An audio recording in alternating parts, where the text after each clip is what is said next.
పిల్లలకు ప్రేమను పంచినట్టే కష్టాన్ని కూడా పంచండి. నిజ జీవితం అంటే 2.5 గంటల సినిమా కాదు.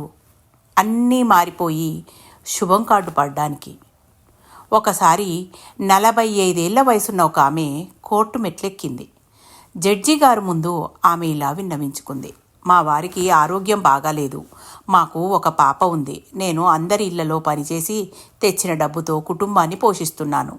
అందరినీ అడుక్కుని ఎలాగోలా నా కూతురికి మంచి చదువు చెప్పించాను. మా అమ్మాయిని ఎటువంటి కష్టం తెలియకుండా పెంచాను. అమ్మాయి కూడా బాగా చదివి ఉద్యోగం సంపాదించుకుంది. ఇక మా కష్టాలు తీరాయి అనుకునే లోపు అమ్మాయి కనిపించకుండా పోయింది. ఎవరైనా మాయమాటలు చెప్పి మోసం చేసి ఎత్తుకుపోయారేమో అని చెప్పింది. జడ్జి గారు ఆ విషయం గురించి పూర్తిగా విచారించగా ఆ రోజు వాళ్ళ అమ్మాయి కోర్టుకు వచ్చింది. బోన్లో ఎదురెదురుగా తల్లి కూతుర్లు. ఆ అమ్మాయి కళ్ళలో ఏ మాత్రం ప్రేమ కనిపించలేదు. తప్పు చేశానన్న పశ్చాత్తాపమూ లేదు. ఆ అమ్మాయి నన్ను ఎవరూ మోసం చేయలేదు, నన్ను ఎవరూ ఎత్తుకొని పోలేదు, నేను మేజర్ని, నాకు నచ్చిన వ్యక్తిని పెళ్లి చేసుకున్నాను అని చెప్పింది. ఇంట్లో వాళ్లకు ఒక్క మాటైనా చెప్పాలి కదా అని అడగాలని అనుకున్నా. కోర్టులో ఇలాంటి సంభాషణలు ఉండరాదు కనుక 1 గంట సేపు తల్లి కూతుర్లు మాట్లాడుకోవాల్సిందిగా జడ్జి గారు తీర్పు ఇచ్చారు.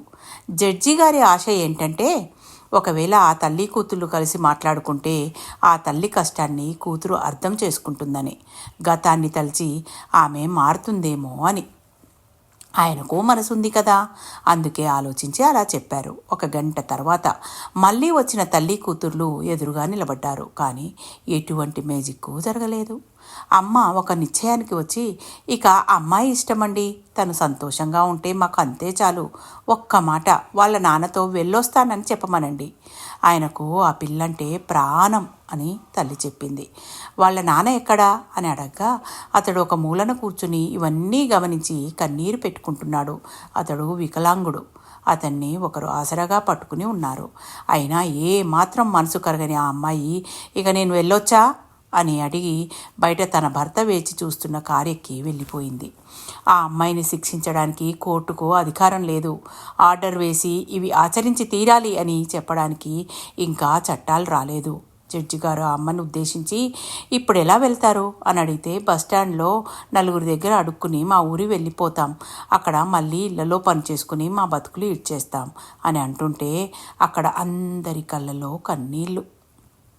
కోర్టు నుండి బయటకు వచ్చిన జడ్జి గారు ఆమెకు 1000 రూపాయలు ఇవ్వగా అక్కడ ఉన్న వారంతా వారికి తోచిన సహాయం చేసి పంపారు. సినిమాల్లో లాగా నిజ జీవితాల్లో మార్పులు ఉండవు.